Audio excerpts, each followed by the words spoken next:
Radio मानव रचना 107.8 सुनने वाले सभी श्रोताओं को मेरा नमस्कार। मैं महेंद्र वाधवानी लोक विज्ञान संस्थान प्यूपिल साइंस इंस्टीट्यूट से हूँ। अटल भूजल योजना हरियाणा राज्य में अटल भूजल योजना का क्रियान्वयन सिंचाई एवं जल संसाधन विभाग द्वारा किया जा रहा है, जिसमें मैं as a technical support agency के एक सदस्य के रूप में कार्यरत हूँ।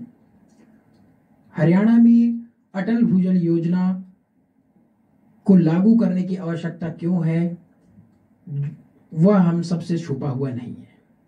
बढ़ते जल संकट को देखते हुए हरियाणा राज्य ने केंद्र सरकार से यह मांग की कि हरियाणा में इस भूजल संकट से कैसे निपटा जाए, उसके लिए एक पक्की रणनीति होनी चाहिए। उसी रणनीति के तहत अटल भूजल योजना को लागू किया गया है। अब राज्य में अटल भूजल योजना को लेकर के राज्य में जितनी भी शासकीय योजनाएं हैं, उनकी क्या अहम भूमिका होने वाली है, उस पर मैं आज चर्चा करना चाहूंगा। हमने यह प्रायः देखा है कि हमने खेती में, अपने घरेलू उपयोग में जल का जिस तरह से हम उपयोग कर रहे हैं, हमें आज ये सोचना पड़ेगा कि क्या यह उपयोग हम जिस तरह से कर रहे हैं, क्या वह सही है या नहीं है। अगर हम खेती की बात करें तो क्या हम जिस पद्धति से सिंचाई कर रहे हैं, उन पद्धतियों में ही हमें जाना चाहिए। ये आज एक सोचने का समय हमारे पास आ गया है। इन्हीं सब चीज़ों को देखते हुए अगर मैं शासकीय जो योजनाएं हैं उनकी हम बात करें तो हरियाणा में अगर हम देखें, हमें आज की डेट में अपनी डिमांड को रेगुलेट करना, मतलब हमारी मांग को काबू करने की सबसे ज़्यादा आवश्यकता है। डिमांड को रेगुलेट करने के लिए कौन कौन सी ऐसी योजनाएं हैं हरियाणा गवर्नमेंट के पास, उस पर मैं एक नज़र डालना चाहूँगा। हमें यह अपनाना चाहिए सिंचाई में हमें उन्नत तकनीकी। अब उन्नत तकनीकियाँ वह क्या है, हमें लघु या सूक्ष्म सिंचाई पद्धति को अपनाना चाहिए। माइक्रो इरिगेशन की ओर हमें बढ़ना चाहिए। अगर मैं माइक्रो इरिगेशन की बात करूं तो हरियाणा गवर्नमेंट में micro irrigation and command area development authority, MICADA जिसे हम कहते हैं, प्रधानमंत्री कृषि सिंचाई योजना पर ड्रॉप मोर क्रॉप के तहत माइक्रो इरिगेशन सिस्टम में सरकार इसे बढ़ावा दे रही है। मैं किसानों से अनुरोध करूंगा कि सूक्ष्म सिंचाई पद्धति को ज़्यादा से ज़्यादा अपनाएं और इस योजना को लाभ लें।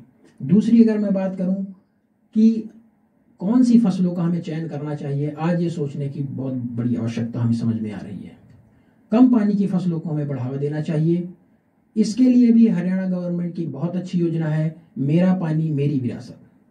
सरकार ने यह प्रावधान किया हुआ है कि जो किसान धान से किसी अन्य फसल में जाएंगे, सरकार द्वारा उन्हें प्रोत्साहन के रूप में 7,000 रुपये प्रति एकड़ प्रोत्साहन राशि दी जाएगी।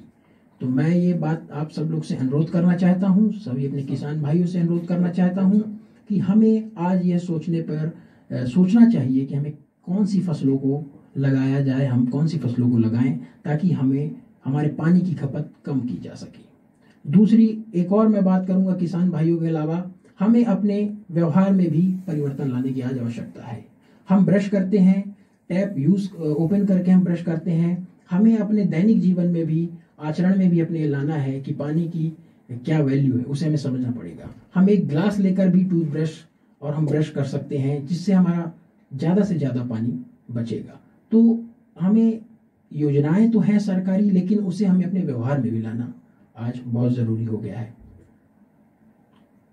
और मैं अगर बात करूं कि सप्लाई साइड ऑगमेंटेशन अगर हम जिसे कहते हैं, तो हम पूर्व में कई योजनाओं में हमारा ध्यान था सप्लाई को कैसे बढ़ाया जाए, लेकिन अटल भूजल योजना में हमें सबसे ज़्यादा महत्व देना है। निश्चित रूप से हमें सप्लाई पे भी ध्यान देना है, लेकिन हमें सबसे ज़्यादा महत्व अपनी मांग को कैसे काबू किया जाए, उसके अनुरूप हमें कौन सी ऐसी गतिविधियां करनी है जिससे कि हमारी मांग पानी की कम हो और हम ज़्यादा से ज़्यादा पानी बचा सकें। तो इन्हीं संदेश के साथ मैं धन्यवाद देना चाहता हूँ मानव रचना इंस्टीट्यूट, और मैं बताना चाहता हूँ कि मानव रचना में एडवांस वाटर सेंटर बहुत ही अच्छा काम कर रहे हैं। और इस अटल भूजल योजना में फरीदाबाद डिस्ट्रिक्ट में मानव रचना एज अ क्रियान्वयन एजेंसी जुड़ा हुआ है।